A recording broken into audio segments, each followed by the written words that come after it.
할렐루야, 살아계신 하나님께서 이 시간도 우리와 함께 하시고 하늘의 신령한 은혜를 부어주실 줄 믿습니다. 오늘은 로마서 강의 14번째 시간입니다. 뭘 해도 안 된다, 오직 믿음만 된다, 이런 제목으로 하나님 말씀 증거하도록 하겠습니다. 오늘 본문 23절을 보시면은 모든 사람이 죄를 범하였으며 하나님의 영광에 이르지 못하더니, 이런 말씀이 나옵니다. 모든 사람이라고 하죠. 예외가 없다는 겁니다. 다 죄인이라 하나님의 영광에 이르지 못하고 멸망하게 되었다는 것입니다. 그러면은 세상에 진짜 악한 사람도 있고 반면에 착한 사람도 있는데 모두를 다 죄인이라고 하는 거는 지나친 거 아니냐고 말하고 싶은 분도 계실 겁니다. 그런데 시편 51편 5절은 말합니다. 이 구절 함께 읽겠습니다. 내가 죄악 가운데 출생하였으며 어머니가 죄 중에서 나를 잉태하였나이다. 무슨 말씀입니까? 베이비도 죄인이라는 거죠. 부모도 죄인이고 베이비도 죄인이고요. 예. 그러니까 태어날 때부터 죄인인 겁니다. 여기 부모님들 자녀 낳았을 때 죄 짓는 거 가르쳐 주셨나요? 안 가르쳐 주셨어도 다 죄를 짓지 않습니까? 예, 우리 영상 하나 보도록 하겠습니다. Who spilled the flour?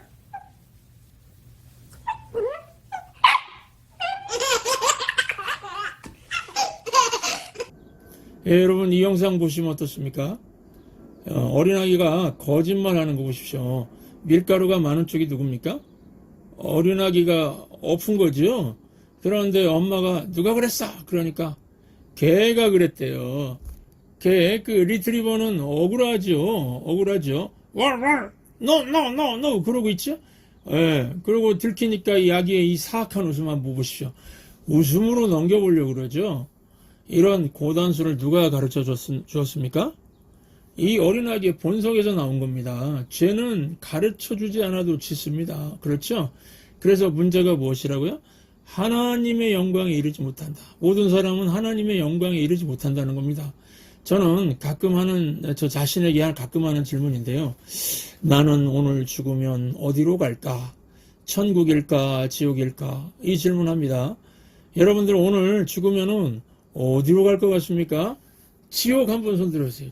나는 지옥 갈 거야. 나는 지옥 간다. 나는 천국 갈 것이다. 손 들어주세요.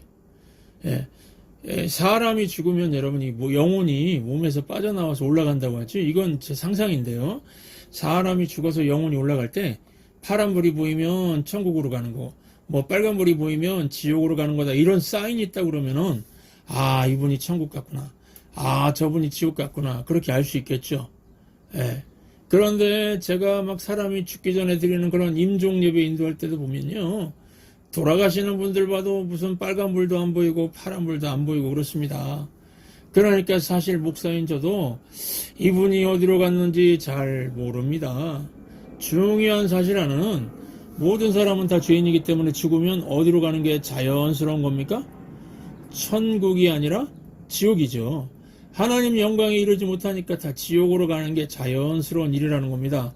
특히 여러분 겉으로 봐서요. 누가 천국 갈 사람이고 누가 지옥 갈 사람이고 이거 잘 모릅니다. 왜 그러냐면은 겉으로는 거룩하게 보이는데 하나님 눈에는 못된 죄인일 수 있거든요. 실제 얘기는 아니고 지어낸 예화인데 제가 듣고 좀 충격받은 얘기입니다. 이 큰 도시에서 목회하는 목사님이 30년 목회를 하다가 세상을 떠났다고 합니다.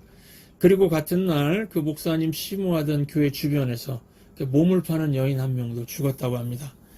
도시니까 교회 주변에 유흥업소들이 있었고 몸을 파는 그런 여인들이 있었던 것 같습니다. 30년 목회한 목사님하고 몸 팔던 여인하고 천국문 앞에 섰는데 천사가 큰 책 한 권을 들고 있더랍니다. 30년 목회하신 목사님은 속으로 아이고 저 여자 평생 죄 지으면서 저 몸 팔던 저 여자는 저 책에 얼마나 많은 죄들이 기록되어 있을까? 지옥에 가겠구나. 그런 생각하고 있었답니다. 그런데 천사가 그 여인을 보면서 책을 대충 넘기면서 씩 웃더랍니다. 그러면서 천국 패스! 천국행 패스! 그러더랍니다. 목사가 놀랬답니다. 아니 저런 여자가 천국행이라니. 천사님 저 여자가 어떻게 살았는지를 안다면 분명 지옥행일 텐데 왜 천국행이라고요? 이러면서 놀랬다는 겁니다. 그러면서 한편으로 저 여자가 천국행이니까 나는 당연히 천국행이겠지. 나는 천국 가겠지. 이렇게 생각했답니다. 그런데 천사가 목사님에 관한 내용을 쭉 살펴보더니 당신은 지옥행 그러더랍니다. 너무 놀라가지고 무슨 말씀이냐고 다시 한번 책을 잘 보시라고 혹시 이름 잘못 본 거 아니냐 그랬답니다. 그래서 천사가 천천히 다시 살폈는데 역시나 당신은 지옥 맞아 그러더랍니다. 그 목사님이 충격을 받아서 도대체 이유가 뭐냐고 물었답니다. 그랬더니 천사가 성경 말씀 2개를 들려주더랍니다. 이사야서 1장 18절과 누가복음 17장 4절 함께 읽겠습니다. 이사야서 1장 18절 여호와께서 말씀하시되 오라 우리가 서로 변론하자 너희의 죄가 주홍 같을지라도 눈과 같이 이어질 것이요 진홍같이 붉을지라도 양털같이 희게 되리라. 누가복음 17장 4절 만일 하루에 7번이라도 네가 죄를 짓고 7번 내게 돌아와 내가 회개하노라 하거든 너는 용서하라 하시더라. 이 두 성경 말씀을 근거로 천사가 얘기하는 겁니다. 하나님은 하루에 죄를 7번 졌어도 하나님 앞에 회개하면은 7번 다 용서해 주신다고 하지 않았느냐? 당신도 저 여인을 알지? 에? 당신이 교회에서 나와서 지나갈 때마다 회개하라고 하지 않았느냐? 저 여인은 그때마다 매일같이 눈물 흘리며 회개했다. 그래서 그때그때 용서를 받았기 때문에 지금 남은 죄가 하나도 없다. 흰눈처럼 다 사라지고 없다. 그런데 목사인 너는 어땠느냐 하는 겁니다. 사람들에게 회개하라 그렇게 살다가는 지옥 간다고 얘기해놓고서 정작 너 자신이 눈물 흘리면서 회개한 적이 몇 번이나 있느냐는 겁니다. 목사가 그래도 좀 억울한 표정을 지으니까 천사가 책을 넘기면서 그러더라는 겁니다. 너 몇 년도 며칠에 아무도 보지 않는다고 이런 죄 지었지? 너는 10계명은 지켰다고 말할 수 있겠지만 11계명은 참 많이도 범했구나. 11계명 그게 뭔지 아느냐? 들키지 마라. 너 들키지 않고 엄청나게 죄 지었어. 그거는 회개도 안 했더라. 그러더라는 겁니다. 천사가 이렇게 얘기하자 그 목사는 할 말을 잃고 지옥으로 걸어 들어갔다는 이야기가 있습니다. 예, 지어낸 이야기지만 이 얘기에 제가 큰 찔림을 받았습니다. 왜 그러냐면 정말 목사가 그럴 수 있거든요. 들키지 마라. 아무한테도 걸리지 않으면은 죄 지은 게 없어지는 거 아니죠? 여러분들 하나님 앞에 완전 범죄는 없습니다. 숨길 수 있는 죄는 없습니다. 우리가 인간으로 태어난 이상 죄를 안 짓고 살 수 없지요. 죄 짓고 살다가 죽고 여러분 죽고 나면 뭐가 기다리고 있을까요? 성경은 말합니다. 영원한 심판이 기다리고 있다고요. 히브리서 9장 27절 함께 읽겠습니다. 한 번 죽는 것은 사람에게 정해진 것이요 그 후에는 심판이 있으리니. 그런데요 오늘 말씀은 이 심판을 면할 길이 있다는 겁니까? 없다는 겁니까? 있다는 겁니다. 어떻게 해요? 사람은 절대 죽음의 길을 벗어날 수 없고 심판의 날을 피할 수 없지만은 심판주이신 하나님이 값을 치루었다는 겁니다.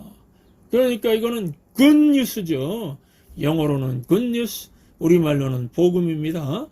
그러면은 하나님이 도대체 어떻게 값을 치루었길래 죽음의 길에서 심판의 길에서 벗어날 수 있는 것일까요? 24절 함께 읽겠습니다. 그리스도 예수 안에 있는 속량으로 말미암아 하나님의 은혜로 값없이 의롭다 하심을 얻은 자 되었느니라. 여기 속량이라고 하죠. 영어로는 redemption, 값을 대신 치렀다는 겁니다. 여러분 로마서를 읽다 보면은 율법이란 말이 성경 번역본에 따라 차이가 있긴 한데요. 대략 70에서 80회 정도가 반복이 됩니다. 이 율법이 무엇일까요? 미국에는 미국 헌법이 있고 또 교회에는 교회법이 있죠. 미국을 이러이러한 기준에서 다스린다는 게 미국 헌법이고 교회는 이러이러한 기준에서 다스린다는 게 교회법이고 하나님 나라는 이러이러한 기준으로 다스린다는 게 율법입니다. 여러분 사람이 만든 뭐 미국 헌법, 한국 헌법, 교회법 이런 법들은요 불완전하니까 계속해서 수정이 됩니다. 그렇죠? 하지만 하나님의 주신 율법은 1.1획도 틀리지 않는 절대적인 법, 완전한 법입니다. 그리고요 이론상으로 평생 율법을 100% 완전하게 지키면 그 사람은 하나님 영광에 이룰 수 있습니다. 천국 갈 수 있습니다. 그런데 실상은 불가능합니다. 율법을 완벽하게 지킬 수 있는 사람, 하나님의 기준을 완전히 통과할 수 있는 사람은 없기 때문입니다. 그러면은 왜 하나님이 지키지도 못할 율법을 주셨을까요? 로마서 3장 20절 함께 읽겠습니다. 그러므로 율법의 행위로 그의 앞에 의롭다 하심을 얻을 육체가 없나니 율법으로는 죄를 깨달음이니라. 하나님이 율법을 주신 목적이 있다는 겁니다. 바로 거울과 진단입니다.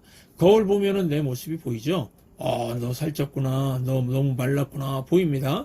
이 율법이란 거울을 보면은 내가 죄인이구나. 이게 보인다는 겁니다. 병원에서 쓰는 말로 진단하는 거죠. 당신 불치병이야. 당신 시한부야. 이렇게요. 그러면 여러분, 진단 자체가 해결이 되나요? 어떤 사람이 맨날 체중을 재면은 살이 빠진다고 해서 매일 쟀는데 하나도 안 빠졌다고 합니다. 왜 그랬을까요? 체중계는 진단만 하는 거죠. 190파운드, 200파운드 이렇게요. 몸무게 잰다고 해서 살이 빠지는 거 아니죠? 율법도 마찬가지입니다.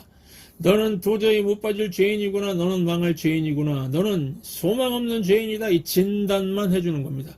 그러면 이 율법이라는 완전한 하나님의 기준을 깨지 않으면서 죄인을 구원할 수 있는 길은 뭘까요? 희생입니다. 그래서 예수님 십자가 희생으로 말미암아 피 흘리시고 죽으심으로 말미암아 죄값을 치루쳤습니다.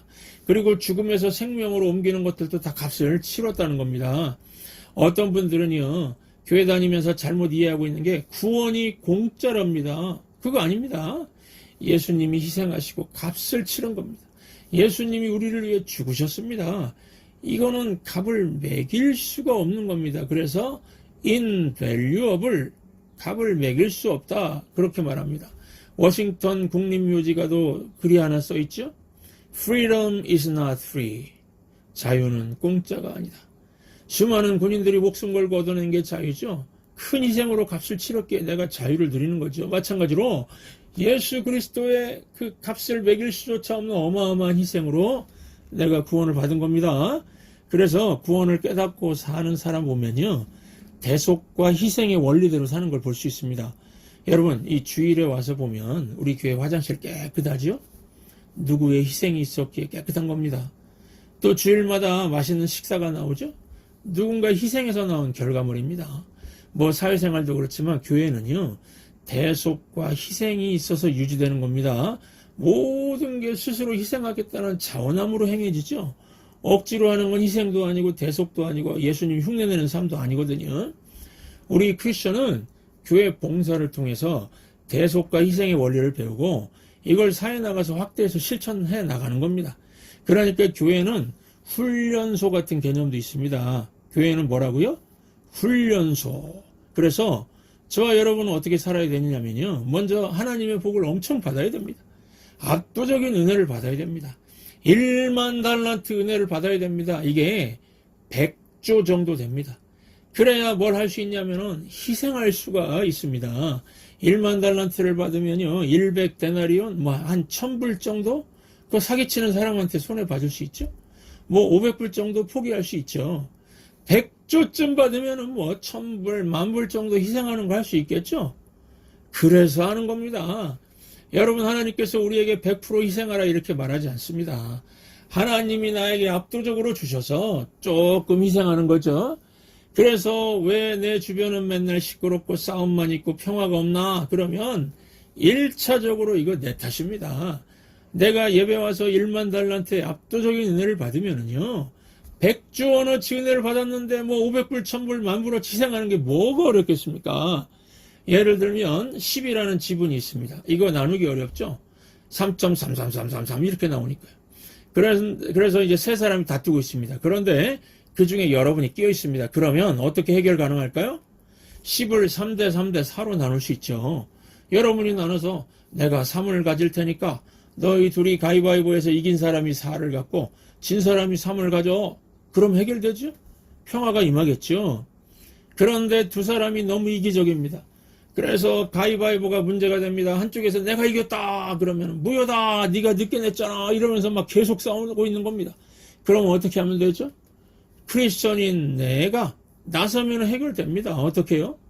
내가 2를 가질 테니까 너희 둘이 4대 4를 가져라. 그럼 완전히 해결되겠죠. 그리고 평화가 임하겠죠. 이런 삶이 가능하다는 겁니다. 여러분, 저는 제 마음이 정말 그렇습니다. 대속과 희생의 원리를 가진 목사입니다. 저는요. 이 교우들 중에는 제가 마음이 약해서 교우들한테 일을 못 시킨다고 이거 하라고 저거 하라고 일을 못 시킨다고 그러는데 그게 아니고요. 더 섬기는 게 복이라는 걸 알려주고 싶어서 그렇습니다.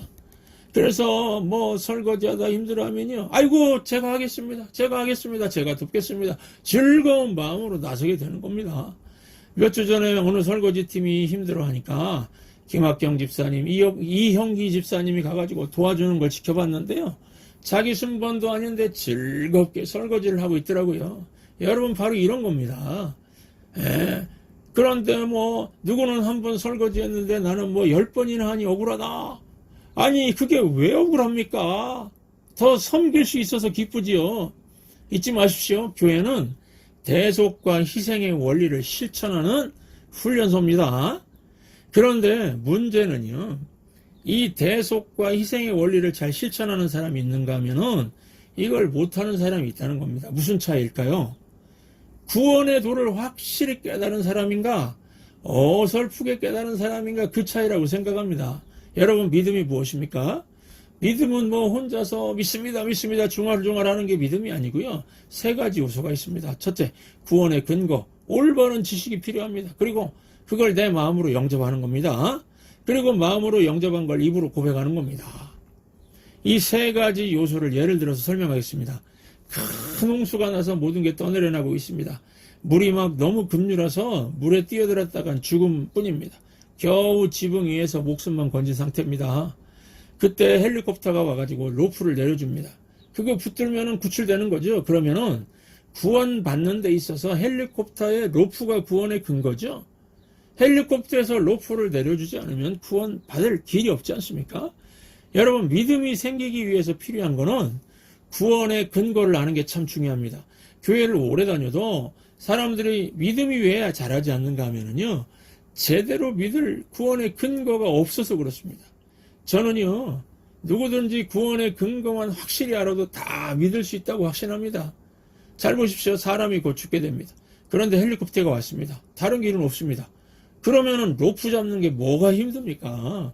믿는 게 로프 잡는 건데 그게 뭐가 어렵습니까? 거의 뭐 100% 다 잡겠죠? 여러분들 이 구원의 근거, 이 올바른 지식이라는 게요. 하나님이 새로운 길을 주셨다. 하나님이 값을 치르셨다. 독생자를 내어주셨다. 다른 길은 없다. 이거 아는 겁니다. 그러면은 믿음이 어려운 게 아니죠. 그 길밖에 없는데 다 믿음 선택하는 거 아닙니까? 그리고 내가 믿었다고 자랑할 게 있을까요? 헬기가 와가지고 로프 내려주니까 잡은 거죠. 누구나 잡은 사람은 다 사는 건데 자랑할 게 뭐가 있겠습니까?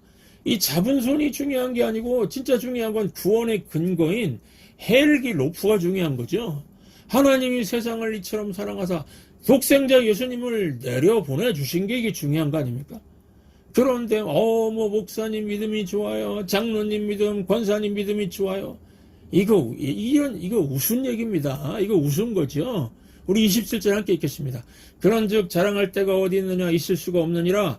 무슨 법으로냐 행위로냐 아니라 오직 믿음의 법으로니라. 여러분 생각해 보십시오. 홍수가 나고 물에다 잠기고 지붕 위에 있는데 지붕도 곧 잠길 것 같아요. 거기서 막 웁니다. 아이고 이제 나 죽어 막 웁니다. 그런다고 살 수 있을까요?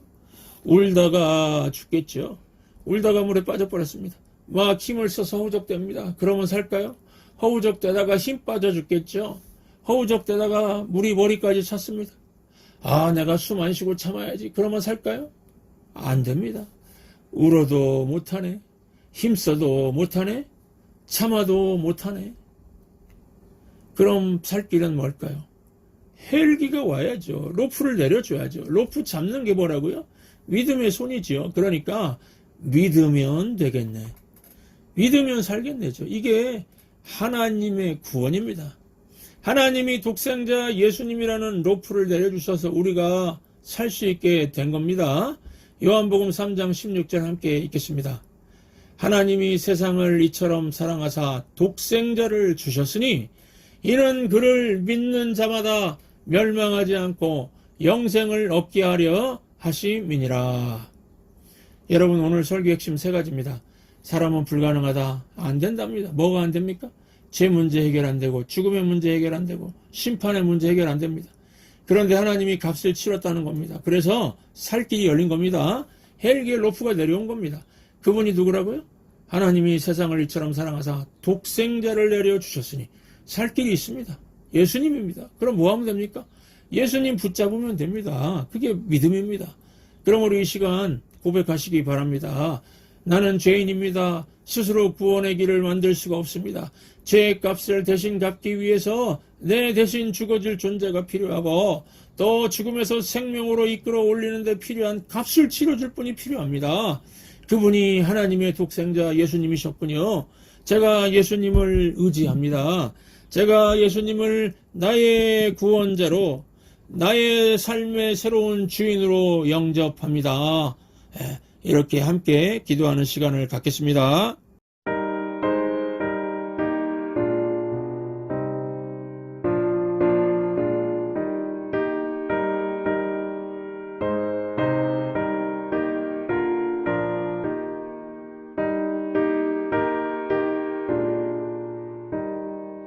울어도 못하네 눈물 많이 흘려도 겁을 얻게 못하고 죄를 씻지 못하니 울어도 못하네 십자가에 달려서 예수 고난 당했네 나를 구원하시니 예수밖에 없네 힘써도 못하네 말과 뜻과 행실이 깨끗하고 착해도 다시 나게 못하니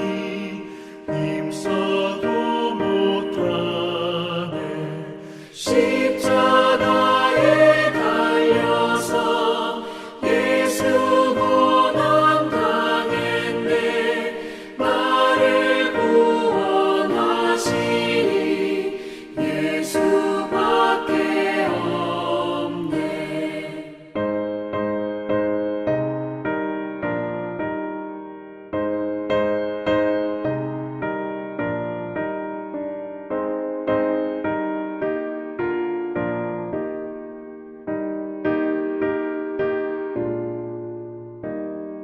참아도 못하네 할 수 없는 죄인이 흉한 죄에 빠져서 어찌하니 죽을까 참아도 못하네 십자가에 달려서 예수 고난 당했네 나를 구원하시니 예수밖에 없네 믿으면 되겠네 주 예수만 믿어서 그 은혜를 힘입고 오직 주께 나가면 영원 삶을 얻네 십자가에 달려서 예수 고난 당했네 나를 구원하시니 예수